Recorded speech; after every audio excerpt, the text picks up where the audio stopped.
देखिए, तो क्वेश्चंस आज यूजीसी नेट इकोनॉमिक्स से क्वेश्चंस मैं लेकर आई हूँ। ये जो क्वेश्चन है, फर्स्ट क्वेश्चन आपका मैच दी फॉलोइंग। तो मैच दी फॉलोइंग टाइप के क्वेश्चंस बहुत सारे टाइप के आते हैं, तो मैं ट्राई करती हूँ कि अलग अलग टाइप की जो क्वेश्चंस है उसको मैं लेकर आऊँ, ठीक है। और सारे वीडियोस आपको एक ही प्लेलिस्ट में मिल जाएंगे, यूजीसी नेट इकोनॉमिक्स की प्लेलिस्ट मिल जाएंगे, ठीक है। तो यहाँ पर आप बहुत सारे क्वेश्चंस प्रैक्टिस कर सकते हैं, और अगर आप इस चैनल में नए हैं तो आप सब्सक्राइब कर सकते हैं, और आप बहुत सारे क्वेश्चंस मेरे साथ साथ प्रैक्टिस कर सकते हैं। यहाँ पे आपको बहुत सारे क्वेश्चंस यूजीसी नेट इकोनॉमिक्स के प्रैक्टिस करने के लिए मिल जाएंगे, ठीक है। इसके साथ क्लास 12 के कंसेप्ट भी मैं करवाती हूँ, ठीक है। तो क्लास 12 के कंसेप्ट भी micro economics, macro economics proper आपको सारे कंसेप्ट भी मिलेंगे। तो आप सब्सक्राइब कर लीजिए, आप आराम से सारे क्वेश्चंस को सॉल्व करिए, ठीक है।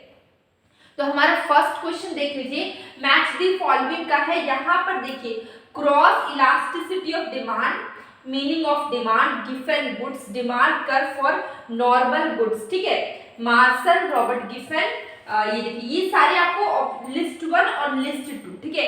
यहाँ पर लिस्ट 1 को लिस्ट 2 से आपको मैच करना है, ठीक है। तो देखिए, सब डिमांड चैप्टर आपने पढ़ा है, ठीक है।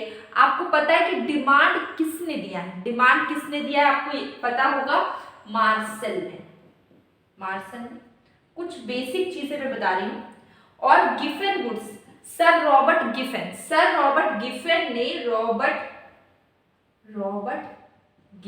ने आपको गिफन गुड्स गिवन बाय किसने दिया है, रॉबर्ट गिफन ने दिया।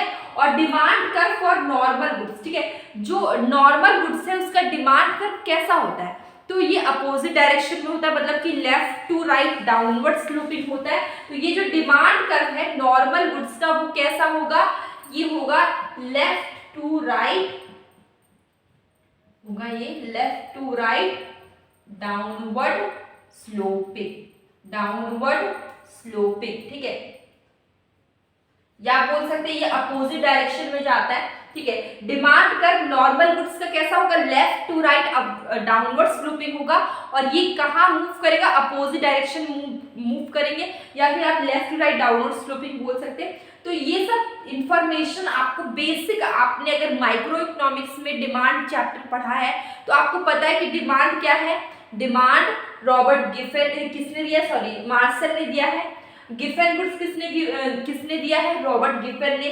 डिमांड कर्व नॉर्मल गुड्स का कैसा होता है, left to right downward sloping, ठीक है। अब यहाँ पे क्या है, क्रॉस इलास्टिसिटी ऑफ डिमांड, ठीक है। यहाँ पर एक का प्राइस और दूसरे का क्वांटिटी क्रॉस में देखते हैं, ठीक है। तो देखते हैं ऑप्शन में क्या गिवन है, रुकिए, ये जो बी है इसका आंसर होगा मार्शल। तो रुकिए, ऐसे हम लिखते हैं A B C D, ठीक है। बी का answer, B meaning of demand किसने दिया, मार्शल कहाँ पे है, 1। तो डिमांड ये आपका बी में आएगा, डिमांड इसका आंसर होगा 1, ठीक है। उसके बाद गिफन गुड किसने दिया, सर रॉबर्ट गिफन ने, ठीक है। तो इसका हो जाएगा 2, सी का होगा 2। अब हम देखते हैं quantity, demand by consumer at a particular price, ठीक है। ये डिमांड फॉर नॉर्मल गुड्स, ठीक है। Demand curve for normal goods का डिमांड कर्व कैसा होता है, left to right fall downward, तो इसका होगा 4। अब लास्ट बच गया ए। अगर आपको आंसर नहीं पता ए का कौन सा होगा, तो लास्ट में देखिए 1 2 4 हो चुका है, मैच कर गया है, तो इसमें हो जाएगा 3, ठीक है। तो देखिए 3 1 2 4, तो क्रॉस इलास्टिसिटी ऑफ डिमांड क्या हो गया, quantity demand by consumer at a particular price, ठीक है। ये आंसर इससे मैच तो नहीं कर रहा है, लेकिन ऑप्शन आपके पास कोई बचा नहीं, लास्ट में बचा 3, तो हम लोग ने यहाँ पे 3 लिख दिया, ठीक है।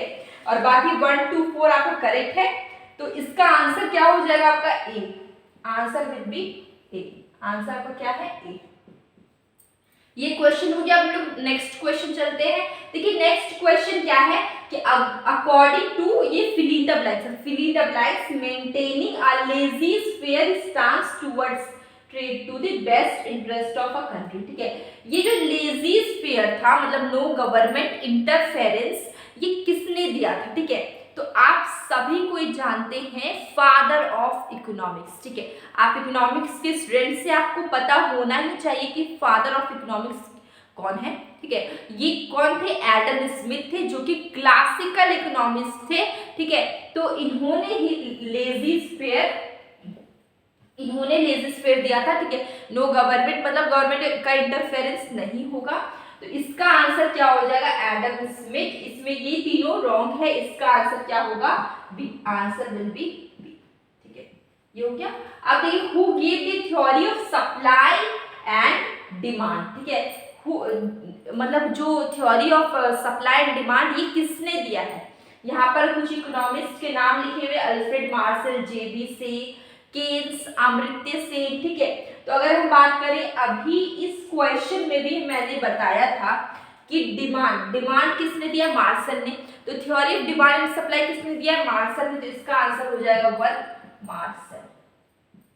1 होगा इसका आंसर, मार्शल। जो क्वेश्चन है, rate of real income growth in a country is annual percentage growth, ठीक है। तो यहाँ पर देखिए, एक होता है रियल इनकम, ठीक है। तो और आपको एक चीज पता होगा, आपने नेशनल इनकम चैप्टर पढ़ा है, ठीक है।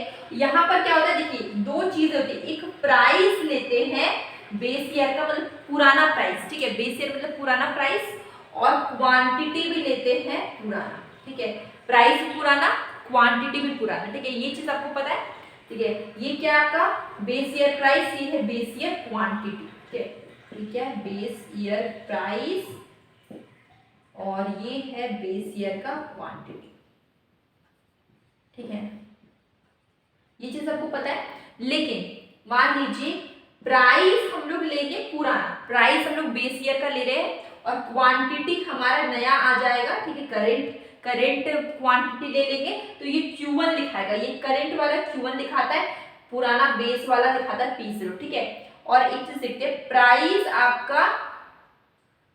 आप देख लेते हैं न्यू, ठीक है, और क्वांटिटी भी न्यू, ठीक है। ये जो ये करंट प्राइस है, ये करंट क्वांटिटी है, ठीक है। ये चीज सबको समझ में आ गया। ये देखिए, ये बेस ईयर प्राइस है, करंट का क्वांटिटी, ठीक है। ये क्या करंट का प्राइस है और करंट का ही क्वांटिटी, ठीक है। तो देखिए क्वेश्चन क्या है, rate of real income growth, ठीक है, countries annual percentage growth, real income आपको बताना है। तो यहाँ पर आप एक चीज देख सकते हैं, रियल इनकम है तो rate of GDP growth at factor cost, ठीक है। यहाँ पर क्या होगा, आपका प्राइस क्या होगा, कांस्टेंट होगा। रियल इनकम है, प्राइस क्या होगा, कांस्टेंट होगा। यहाँ पर देखिए आपका factor cost at constant price है, ठीक है। रियल जीडीपी ग्रोथ है, यहाँ पर ये क्या है, कांस्टेंट प्राइस, ठीक है। तो आपका करेक्ट आंसर क्या होगा, सी वाला, जहाँ पे आपको कांस्टेंट प्राइस, रियल इनकम में क्या होता है, प्राइस होता है कांस्टेंट, ठीक है, और जो क्वांटिटी होगा वो नया होगा। मतलब कि कौन से फॉर्मूला में होगा, ये वाला फॉर्मूला। प्राइस आपका P0 लेंगे, प्राइस हम लोग पुराना ले रहे हैं, बेस ईयर वाला ले रहे हैं, प्राइस आपका कांस्टेंट है और क्वांटिटी आप नया का है, ठीक है। तो ये आपका क्या है, रियल इनकम का, ठीक है।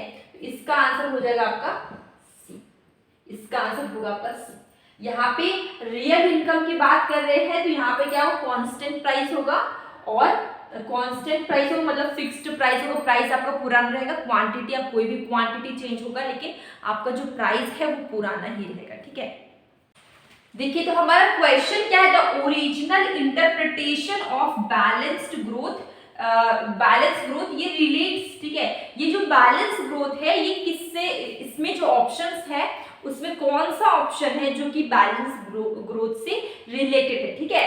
तो देखिए ऑल सेक्टर ग्रोइंग एट, सारे सेक्टर सेम रेट से ग्रो कर रहे हैं, या फिर इक्वल अमाउंट ऑफ इन्वेस्टमेंट, सारे सेक्टर में जो इन्वेस्टमेंट हो रहा है जितने सेक्टर्स में सब इक्वल अमाउंट में हो रहा है, ठीक है।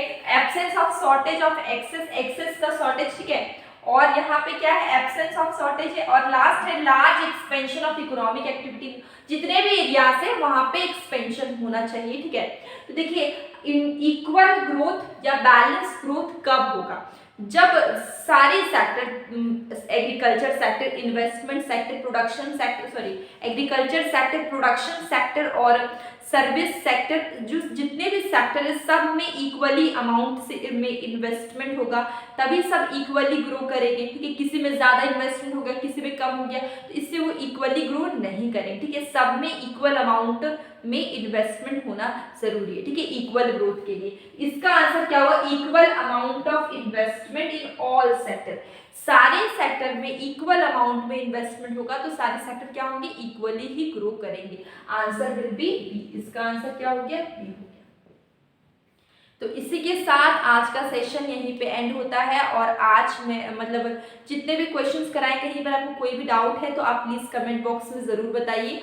और मैं डेली क्विज के क्वेश्चंस अपलोड करती हूँ मॉर्निंग और इवनिंग में, उसे आप देखा करिए, ठीक है। यहाँ पर एमसीक्यूज के क्वेश्चंस होते हैं जो कि आपके प्रैक्टिस के लिए बहुत इंपॉर्टेंट है।